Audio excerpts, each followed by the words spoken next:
Hi guys, how are you doing today?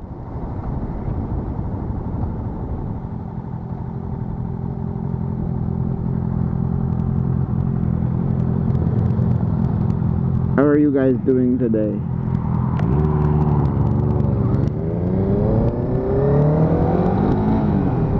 So today, I'm going to be doing a little bit of a review on Canada. A review from an insider's perspective. Alright, so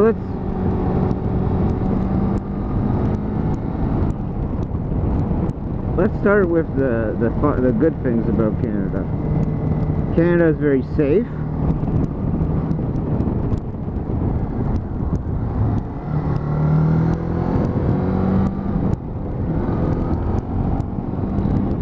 I mean, compared to...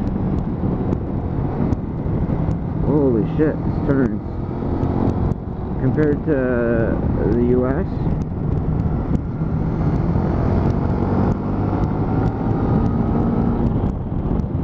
Canada is certainly a lot safer. You don't really have ghettos in Canada like you do in the US. I mean, the news will go on and harp on and on and on about the gun violence and all that stuff. Okay, it's nothing. Compared to the US, it's nothing. Alright? Like, Canada's a very safe country. Like, you can actually, like, for the most part, you can walk, you know, downtown at night alone and be okay. One of the other great things about Canada is most of Canada looks like this. Like what we see right now. Wide open. Nice, fresh, green, and clean. It's not overcrowded. We have a very low population. We're the second biggest country in the world in terms of land mass. Russia's first. But we have like 30-something million people. So as soon as you get outside of like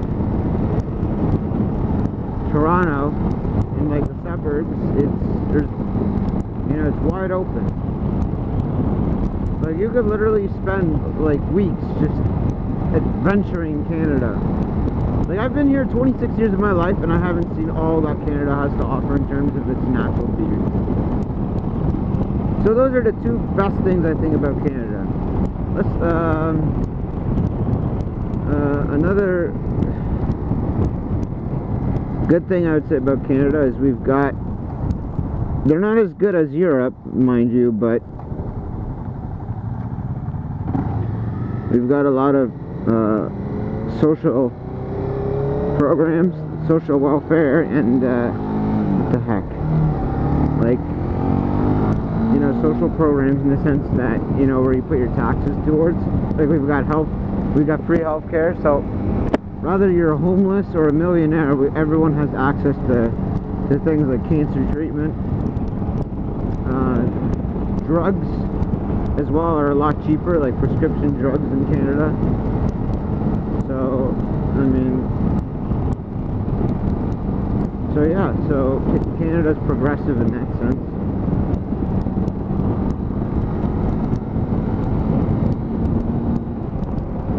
And I guess we kind of take it for granted that we have free healthcare. I mean, I know people in the US that live right next door, and you know, you have to pay X amount of money per month for your health insurance, and even then it doesn't cover everything. Like there's a $4,000, you know, you'll have like some sort of deductible to pay, just like you would with car insurance. Now that I've talked about the great things about Canada, oh boy, I don't think I've ever been here, or if I have, I don't remember it. So I'm really looking out for the stop signs and, I don't know, hidden potholes that might be here. So anyhow, fucking fail. That's fucking neutral. In terms of, I'll talk a little bit about the negatives about Canada now. Canada is becoming increasingly one of the most expensive countries to live in. Canada used to be more affordable than, used to be a very affordable place to live, in the sense that, you know, there's lots of housing, gas was pretty cheap, cars were pretty cheap, like, food too, you know, like, it was very, you know, it used to be a very affordable place to live. It's becoming more and more like Europe in terms of costs, especially since the 2008 recession. And the cost of housing in like the Toronto area is just retarded. Well, I don't think it's gonna go on forever. Like the average cost of a house in Toronto is like 1.2 million or some nonsense like that. Even in the suburbs like Mississauga or Brampton, buying a house is like $700,000 to $1 million. It's freaking insane. And recently, Vancouver's prices of Vancouver's houses have actually, the sales have actually started to go down because they brought in taxes for foreign buyers and stuff like that, because the prices were like $1.4 million for a home, and people were, it was just like, it was at a breaking point. Whatever, I'll catch up with them in a bit. I'm not cutting.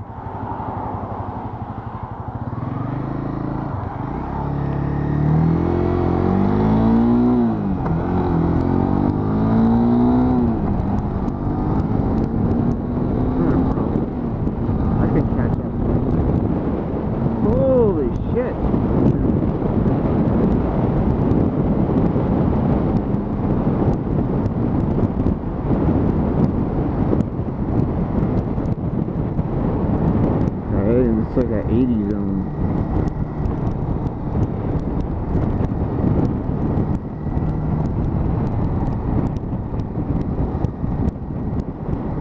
So yeah, so cost of living is insane.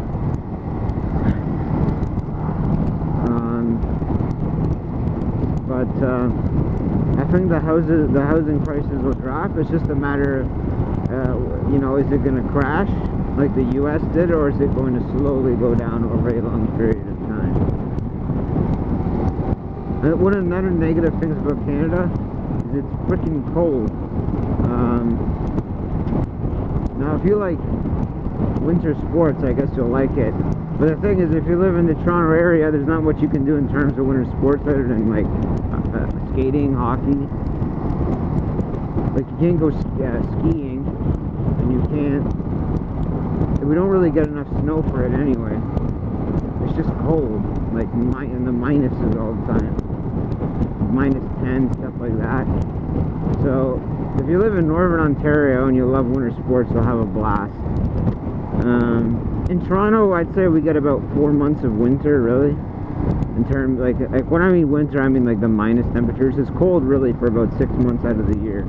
But in terms of winter, like of snow, ice, and road salt all over the place, it's like 4 months.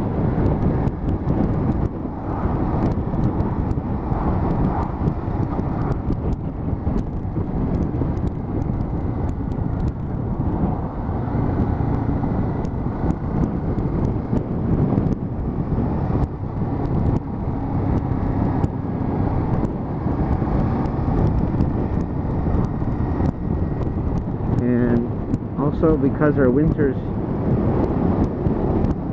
so bad, we're constantly rebuilding roads, so there's construction everywhere. And when you go into rural areas, there's lots of potholes. Mind you, downtown is probably even worse in the rural areas. So many frickin'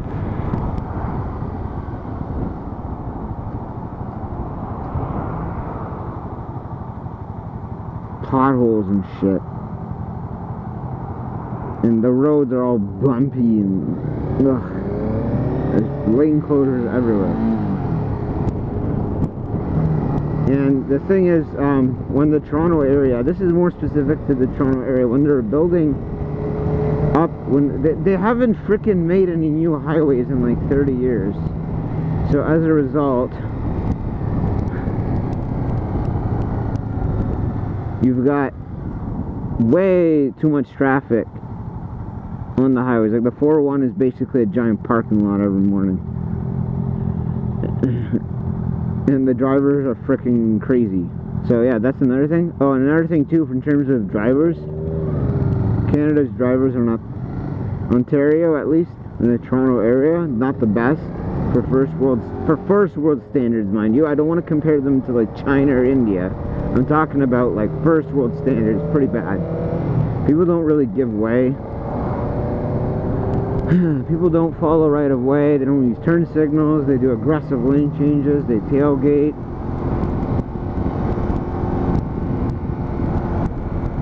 So you have to be careful. And as a result too, our insurance rates are very expensive. Especially if you live in Brampton. Don't move in Brampton, because it's like $400 a month for insurance if you're a new driver. It's like insane. However, if you live out somewhere like here, it won't be as bad. It would be maybe like $200 a month or something like that if you're a new driver. So yeah. In terms of job opportunities in Canada, yeah, there's more than the US, but it's not what it used to be. Like, people tend to glorify Canada as having this really, really high standard of living. And yes, I mean, like, it's better than a lot of Europe. Like, we're not, I mean, better than the US, but and obviously third world countries, but it's going down compared to what it used to be. So anyhow, the thing I personally like the most about Canada, all in all, is the natural beauty, the green, the open space, and all it has to offer in terms of that, you know. There's a lot to discover. So anyways, guys, I hope you enjoyed this video. I hope I didn't go on for too long.